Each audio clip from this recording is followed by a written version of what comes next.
Hello everyone very good morning. இன்றைக்கி Wednesday as usual பூஜையில் முடிச்சுட்டு கிச்சனுக்கு வந்தாச்சு. இன்றைக்கி மார்னிங் பிரேக்ஃபாஸ்ட்டுக்கு கோதுமை தோசை பண்ணிவிட்டு ஆஃப்டர்நூன் லஞ்சுக்கு ஒயிட் ரைஸ் வச்சு தயிர் தாளிச்சிட்டு இன்றைக்கி கடலப்பருப்பு போட்டு உருண்டை குழம்பு தான் பண்ணியிருந்தேன்.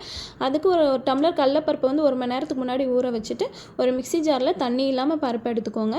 கொஞ்சோண்டு சோம்பு, ஒரு வரமிளகா, ஒரு பல் பூண்டு சேர்த்து கொரப்பாக அரைச்சி தனியாக எடுத்துக்கோங்க. ஒரு பெரிய வெங்காயம், கொஞ்சோண்டு மல்லி இலை, கருவேப்பிலை, காயத்தூள், அப்புறம் தேவையான அளவு உப்பு. மல்லி இலை, கருவேப்பிலை, வெங்காயத்தை வந்து குட்டியாக சாப் பண்ணி பருப்பு கூட எல்லாத்தையும் மிக்ஸ் பண்ணி நல்லா குட்டி குட்டி உருண்டையாக உருட்டி வச்சுக்கோங்க.